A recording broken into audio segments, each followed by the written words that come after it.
भगवान कहते हैं कि मुझसे प्रेम करने के साथ साथ ही लगाना पड़ेगा, अर्थात केवल मुझसे प्रेम करो। बस यही झगड़ा अनंत जन्मों से चला आ रहा है। अनंत बार मानव देह मिला और अनंत बार हमने यही गलती दोहराई कि ही नहीं लगाया भी लगाया। अब ये लड़ाई पता नहीं कब तक चलेगी, क्योंकि ये मेरे हाथ में है। न कोई संत महात्मा कुछ कर सकता है, न भगवान। अनंत बार भगवान हमको मिले, लेकिन हमारा कोई काम नहीं बना। हम 84 लाख में घूम रहे हैं। भगवान कहते हैं ठीक है बेटा घूमो, हम भी घूमेंगे तुम्हारे साथ, लेकिन हम कुछ कर नहीं सकते। करना तुमको है बेटा, हम नहीं कर सकते। तो ही लगाना होगा, ही लगाना होगा। ये अंतिम कृपा हमारी, और कृपा तो सब भगवान की है, ठीक है, लेकिन ये हमारी कृपा जो है अंतिम, ये सबसे इम्पोर्टेंट है। और कृपाएं तो हो चुकी है बहुत बार, लेकिन ये अपनी कृपा नहीं हुई तो अंतःकरण शुद्ध नहीं हुआ। और हम 84 लाख में घूम रहे हैं और घूमेंगे। जिद काम नहीं देगी, हम तो भी लगाएंगे। लगाओ, भोगो। इसलिए यहाँ पर बार बार कह रहा है कि तू ही मेरी, तू ही मेरी और मैं ही तेरी नहीं। आपके तो अनंत बच्चे हैं, सब जीव आपके बच्चे हैं। वहां भी लगाओ और उधर ही लगाओ, इतनी सी बात है। बस एक अक्षर की तो बात है।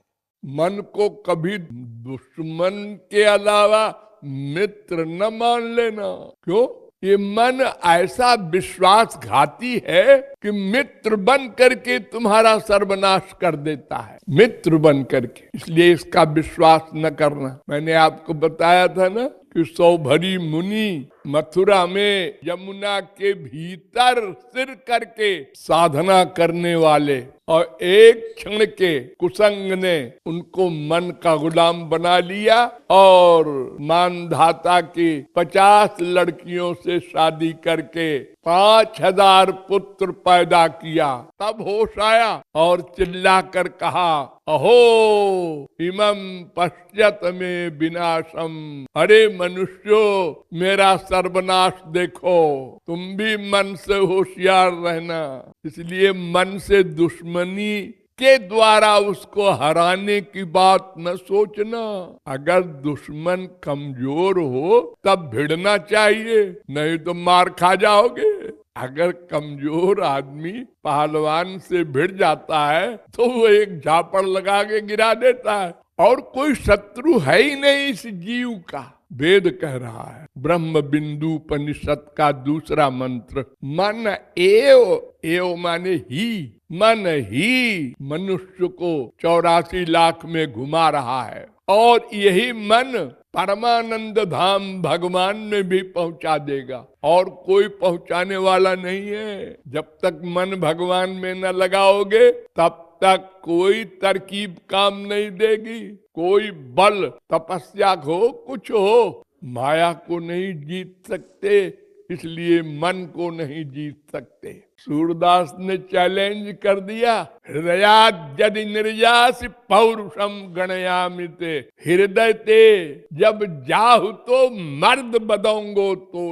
बड़े भगवान बने हो तुम, परम पुरुष, लेकिन हमारे हृदय से तुम निकल नहीं सकते। ऐसे ही ये मन जब पिघल जाता है श्याम सुंदर के प्रेम में, और श्याम सुंदर इसमें समा जाते हैं, तो फिर दोनों की हिम्मत नहीं है एक दूसरे से अलग हो सके।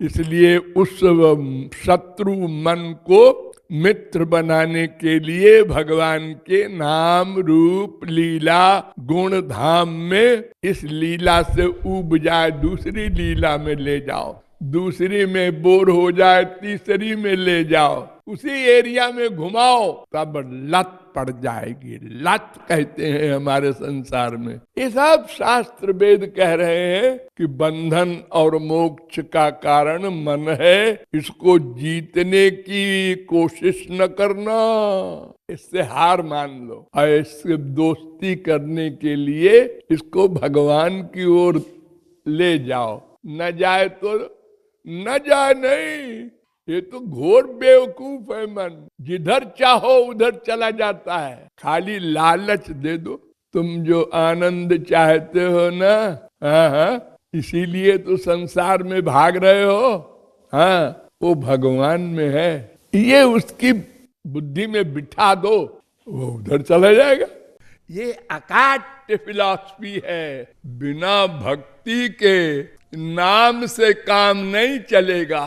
नाम तो हेल्पर है, गुण हेल्पर है, लीला हेल्पर है। रूप ध्यान के साथ करने पर, अकेले रूप ध्यान करने पर हम थक जाते हैं, बोर हो जाते हैं। इसलिए भगवान ने अवतार लिया बार बार, और अपना नाम, अपना रूप, अपना गुण, अपनी लीला, ये सब प्रकट किया। इसलिए यह सिद्धांत न भूलें, किसी पंडित या बाबा के बहकावे में ना आवे। भक्ति करने की जरूरत नहीं है। जब मरने लगेंगे तो बेटे बेटी का सबका नाम रख दो, राधा कृष्ण गोविंद गोपाल, और उनको बुलाएंगे और गोलोक चले जाएंगे, भगवान को बेवकूफ बना देंगे। ये नहीं चलेगा। देखो हमारी दुनियावी गवर्नमेंट में किसी जज के आगे कोई मुल्जिम कहे कि हुजूर बस एक बार माफ कर दीजिए हमारे मर्डर के अपराध को, दोबारा मैं कभी नहीं करूंगा।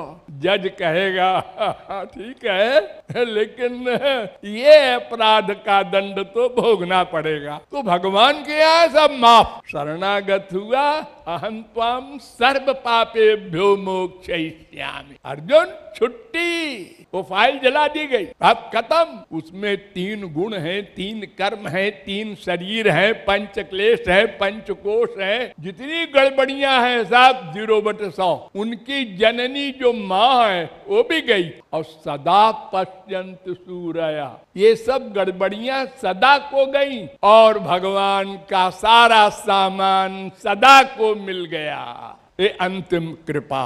तो मन पर निग्रह, ये जनसाधारण के लिए तो असंभव है, और योगियों के लिए भी बड़ा कठिन है, गिर जाता है।